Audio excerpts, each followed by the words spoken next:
মানুষকে এখন বিশ্বাস করতে ভয় করে, কারণ মানুষ কেঁদে কেঁদেও মিথ্যে কথা বলে। জীবনে বেশি মানুষের প্রয়োজন নেই। স্বার্থ ছাড়া যে ভালোবাসবে, প্রয়োজন ছাড়া যে খবর নেবে, এমন কিছু মানুষ থাকলেই যথেষ্ট।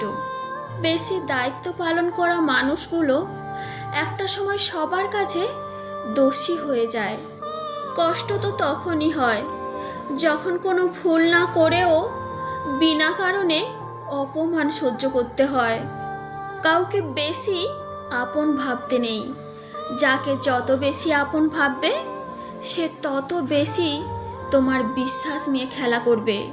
কাউকে তার ভালো মন্দ বেশি বোঝাতে যাবেন না, এতে আপনি খারাপ হয়ে যাবেন।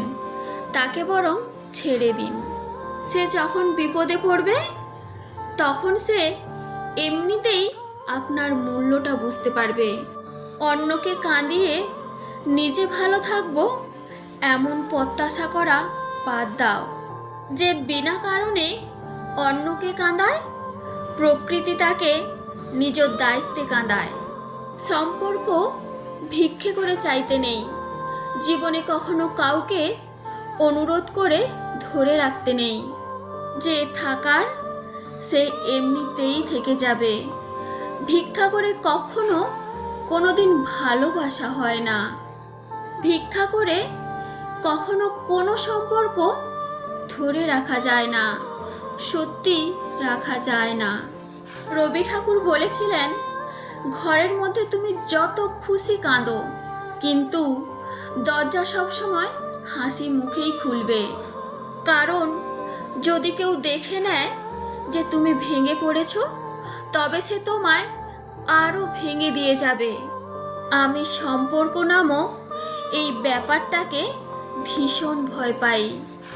আমি ভালোবাসার বিনিময়ে ভালোবাসা পাওয়ার আবদারকেও এখন ভয় পাই। কারণ মানুষ তার নিজের সুবিধা অনুযায়ী ভালোবাসে, নিজের সুবিধা অনুযায়ী ছেড়ে যায়। এটাই হচ্ছে আজকালকার সম্পর্ক। ভালোবাসা ও বন্ধুত্ব যদি সঠিক মানুষের সাথে হয়, তাহলে জীবন বদলে যায়। আর ভুল মানুষের সাথে হলে জীবন শেষ করে দেয়।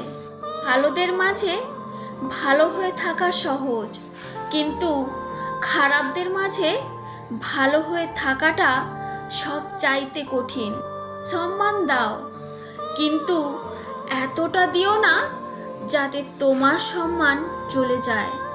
অবহেলা তো তখনই শুরু হয় যখন কেউ বুঝতে পারে আপনি তার প্রতি দুর্বল। অভিমান করতে হলে অধিকারের প্রয়োজন হয়। যেখানে অধিকারের জায়গা শূন্য, সেখানে অভিমান মূল্যহীন। আজকের ভিডিওটি তোমাদের কেমন লাগলো অবশ্যই কমেন্ট করে জানিও। ভালো লাগলে প্লিজ ভিডিওটিতে একটি লাইক করে চ্যানেলটি সাবস্ক্রাইব করে পাশে থেকো। সবাইকে ধন্যবাদ, অনেক অনেক ভালোবাসা।